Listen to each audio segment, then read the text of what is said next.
আসসালামু আলাইকুম রহমতুল্লাহি ওয়া বারাকাতুহু। বন্ধুরা,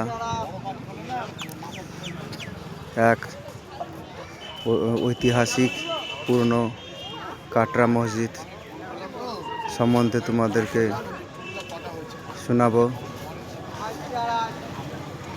দেখো, প্রায় 1723 খ্রিস্টাব্দে নবাব মুর্শিদ কুলি খাঁ নির্মাণ করেন।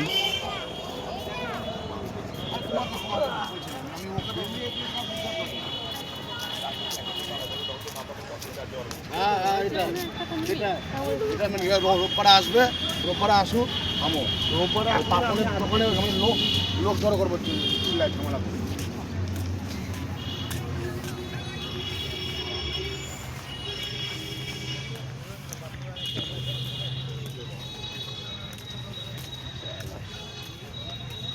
এগুলো সব প্রবেশের কক্ষ, বেরোনোর কক্ষ।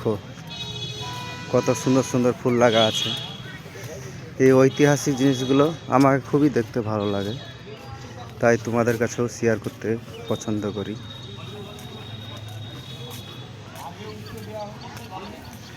মসজিদের এগুলো পশ্চিম অংশ, বাইরের। সে পর্যটকেরা এসছে সব দূর দূরান্ত থেকে।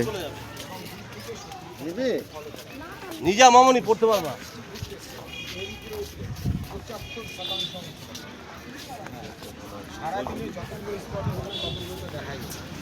আর লক্ষ্য করুন টাওয়ারের গায়ে যে লম্বা লম্বা চিহ্নগুলো রয়েছে, যেহেতু উপরে উঠবার জন্য ঘুরে ঘুরে 66টা সিঁড়ি আছে, যাতে উপরে উঠতে আলো বাতাসের অভাব না হয় তার জন্য ব্যবহার করা হয়েছে।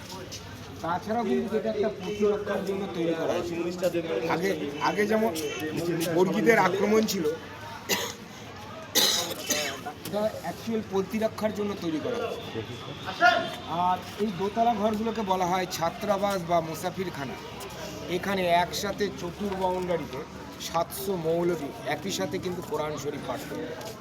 আর এই নিচের ঘরগুলোতে বাইরে থেকে যে সমস্ত ছেলেমেয়েরা আসতো, এখন যেমন স্কুল কলেজে বাংলা, ইংরেজি, হিন্দি পড়ানো হয়, তখন ছিল আরবি, উর্দু, ফার্সি পড়ানো হতো।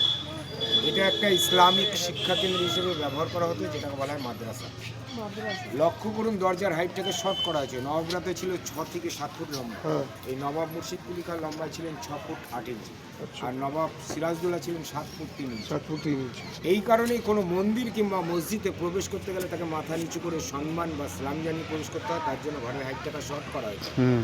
আর এই যে দোতলা ঘর আর নিচতলা ঘরের মিডিল পয়েন্টে যে আমরা উল্টো টিয়ের লাইন দেখতে পাচ্ছি, তখন তো কোনো ইলেকট্রিকের ব্যবস্থা ছিল না। তখন একটা কাঠের উপরে মাটির প্রদীপ জ্বালানো, যাতে রাত্রেবেলায় মসজিদটি আলোকিত থাকে। এই প্রত্যেকটা টিয়ের মধ্যে একেবারে প্রদীপ জ্বালিয়ে দেওয়া হতো, ভিতরে আলোটা যায়। আসে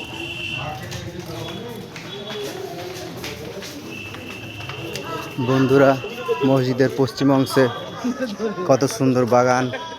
চলে আসলাম। দরকার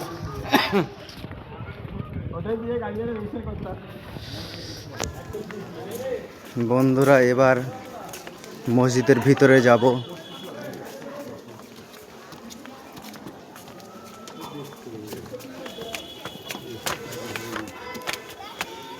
মাশাআল্লাহ, সাধারণ প্রায় 2 থেকে 3 হাজার মুসল্লি নামাজ পড়া হয়।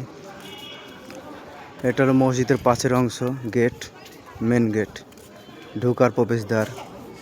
তোমাদেরকে এবার এই মসজিদের ভিতরের অংশটা দেখাবো, তোমাদের খুবই ভালো লাগবে।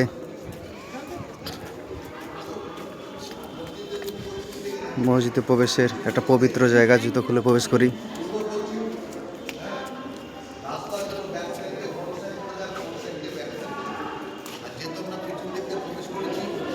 মসজিদটা অনেক পুরনো হয়ে গেছে, তাই গম্বুজগুলো প্রায় ভেঙে পড়ে গেছে।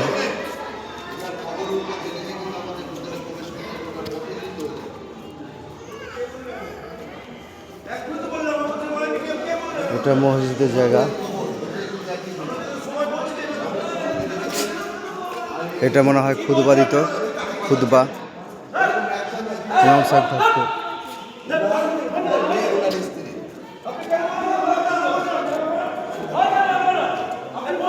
সব পথযাত্রীরা, ভাইয়েরা সব আসছে।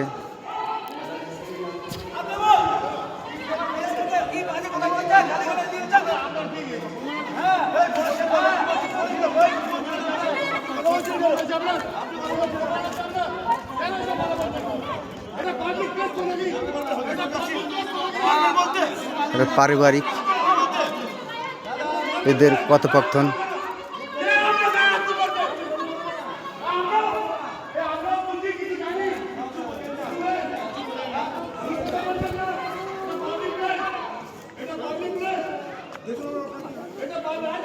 দেখুন, এবার আমরা বাইরের অংশ যাব। এই ভাইরা সব এসছে।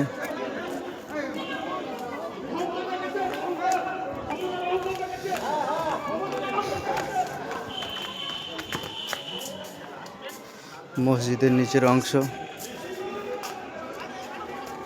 কি অপূর্ব সুন্দর। এধারে আবার যাব।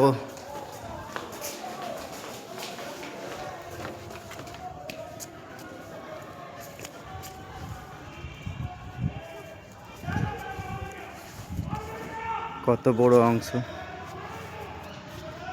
গম্বুজ,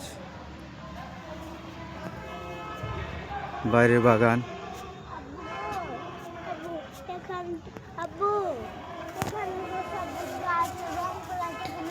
ফুলের বাগান করেছে।